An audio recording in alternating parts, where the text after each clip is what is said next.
Ahora bien, ¿cómo llegas a Francia? ¿Cómo llegas a Francia y cuál es este impacto que tiene esta figura tan desconocida de Pierre Naville en ti? Ujú. Bueno, la historia de mi llegada a Francia es de índole puramente personal, vamos a decir familiar. Antes te contaba que yo había empezado un poco en el mundo de la mímica, tal. Luego estuve un par de años trabajando como profesional en teatro. Fue cuando murió mi padre y yo un poco me quedé como sustento y jefe de familia en el sentido de que mi madre tenía una enfermedad de corazón que no le permitía trabajar y yo tuve que espabilarme para poder traer un poco de dinero a casa para poder tirar adelante y al mismo tiempo seguir mis estudios. Y entre las mil y unos oficios que hice, uh, fue el de actor en una compañía profesional que me fichó habiéndome conocido en mi trabajo como mímica. Y una de las formaciones que, que hice para mejorar mi prestación de actor fue ir a una especie de cursillo que se daba en Francia de teatro, de creación y tal y cual. Y ahí conocí a mucha gente y entre ellos a una linda mujer de la que me enamoré y al regresar a España pues empezamos a distancia una relación que al terminar yo la carrera se concretizó en que nos casamos y tuvimos que decidir si nos instalábamos en Barcelona o si nos instalábamos en Francia. Y sospesando las diferentes opciones, lo que sería más fácil para uno, para otro y tal, decidimos que yo me iba a Francia. Y entonces fue cuando, con una pequeña beca para realizar el doctorado en París, uh, llegué a la capital de la Francia francesa y fue cuando tuve el shock de descubrir que en Francia no había nada de psicología científica, todo era psicoanálisis. El psicoanálisis lo, lo respirabas en todas partes, no solo en el ámbito de la psicología, de la psiquiatría, en todo, en la arquitectura, en literatura, o sea, el psicoanálisis era una especie de matriz de interpretación de la realidad para la sociedad francesa, especialmente para la sociedad francesa de izquierdas. Y, y sí, fue realmente un shock muy violento. Yo viniendo de una España franquista en la cual Francia era el gran mito, ¿no? Francia, el país libre, tal, Francia. Y llegas ahí y descubres que sí, en muchas cosas, evidentemente, Francia muy avanzada y muy civilizada, pero concretamente en psicología aquello era tercer mundo, o sea, yo con mis 24, 20, no, 25 años y justo a la graduación en psicología, en el país de los ciegos, el tuerto es rey, ¿no? Como creo que aquello fue, bueno, una desilusión terrible y la tengo contada uno de los artículos que están en ese libro, el artículo sobre Marx, Freud, Marx a la izquierda y los otros, bueno, sobre la realidad de todo esto que publiqué en vuestro país, en la revista mexicana de análisis de la conducta. Mm. Y bueno, descubrí que Freud lo dominaba todo, que Skinner era un demonio terrible, un fascista que había que atacar de todas maneras.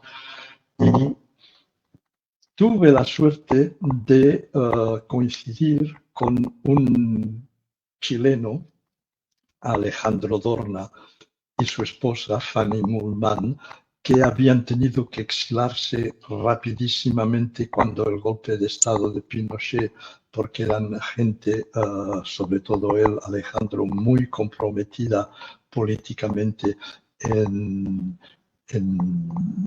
la izquierda, en el MIR, en el movimiento de izquierda revolucionaria. Y fueron a parar a París y concretamente su esposa, Fanny Mullman, estaba haciendo el doctorado en la misma clínica de las enfermedades mentales que se llamaba en París, y fuimos colegas. Al mediodía comíamos juntos y fue Alejandro quien empezó a sensibilizarme cada vez más a los aspectos sociales, políticos, etcétera, del conductismo. Me hizo leer muchas cosas y entonces surgió la figura de Pierre Naville, que evidentemente yo tampoco no conocía en absoluto, y que fue una revelación total, porque ese hombre es prácticamente el único conductista de verdad que Francia ha producido, y para colmo es el único, pero totalmente desconocido en su país en cuanto a psicólogo conductista, porque él no era psicólogo, era sociólogo. Toda su obra en sociología es muy conocida y muy apreciada por toda la inteligencia izquierdista francesa, porque además Pierre Naville fue un militante trotskista muy importante, fundador del Partido Socialista Unificado, secretario particular de Trotsky cuando Trotsky estuvo exilado en Francia, etcétera, etcétera, etcétera.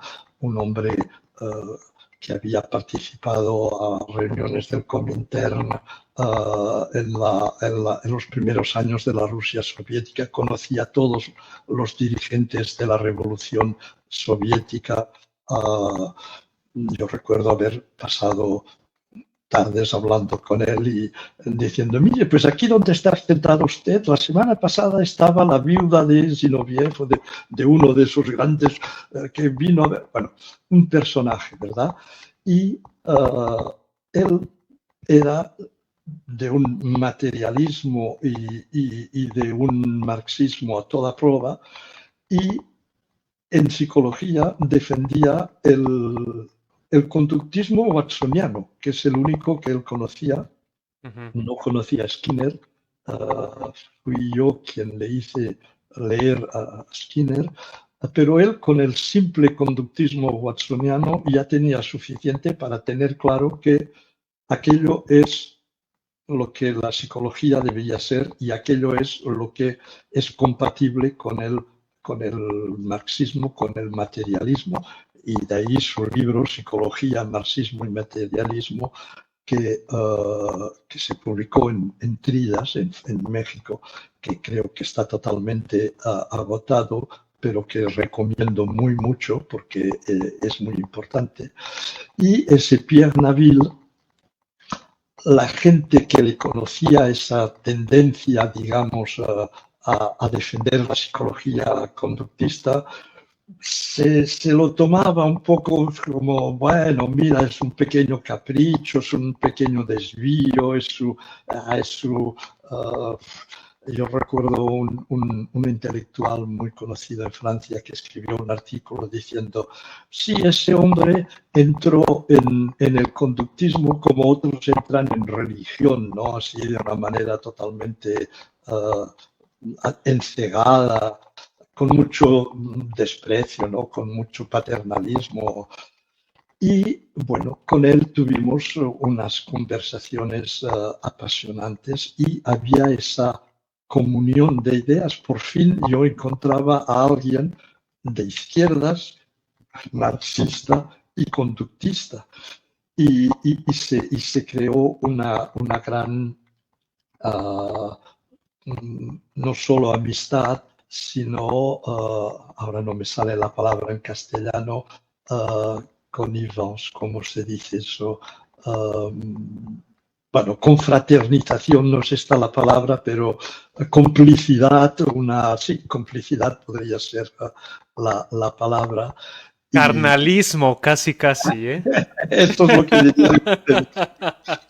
Y de verdad que es uno de los orgullos de mi vida de haber formado parte del círculo íntimo de Pierre Naville en sus últimos años. No lo conocí antes. Y yo estuve en la ceremonia que se hizo cuando murió, tomé la palabra. Un par de años más tarde se hizo otro acto de homenaje que también fui invitado y también pronuncié un discurso, siempre poniendo de relieve este aspecto que tampoco les gustaba, de decirles, no se crean que lo del conductismo era un aspecto así un poco marginal o como un capricho, era el eje vertebral de toda su postura, incluyendo sus posturas en filosofía, en sociología. El conductismo era lo que unificaba todo su pensamiento. De hecho, escribió el prácticamente único libro que hay sobre conductismo que existía en Francia y que es una descripción del conductismo watsoniano.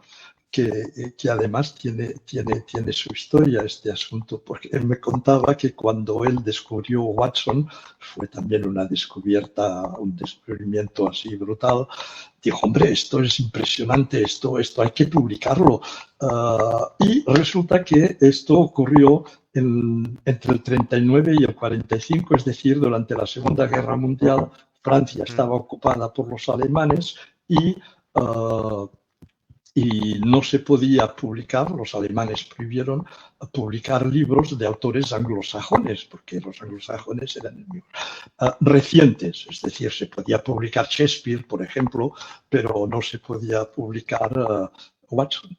Entonces el hombre tradujo los libros de Watson y los publicó él como haciendo divulgación, ¿no? Dice Watson que, y entonces ponía 3 páginas y su libro sobre el conductismo es la descripción de Watson, ya que él no pudo publicar literalmente los libros de Watson a causa de esa censura nazi en Francia, ¿no? Y bueno, por ejemplo, en algún momento pues quería citar a Lenin, pero claro, tampoco se podía citar a Lenin, entonces le llamaba por su verdadero nombre, Vladimir Ilich, y eso la censura alemana no lo captaba. En fin, me contaba anécdotas, o sea, estar oyéndole escuchando hablar a ese hombre, pasaban las horas volando. Es un hombre que ha atravesado un siglo entero, estando en primera línea siempre de todo. Fue uno de los, aunque su nombre no es el más conocido, pero es uno de los surrealistas más importantes. El manifiesto surrealista casi lo redactó él, aunque oficialmente se atribuye evidentemente al fundador del surrealismo, ¿no? Pero es el que dirigía la revista surrealista. De verdad, fuese cual fuese el aspecto en el que él se implicaba, iba a fondo, o sea, oírlo hablar era tener delante tuyo un siglo de historia de Europa, ¿no? Impresionante este hombre.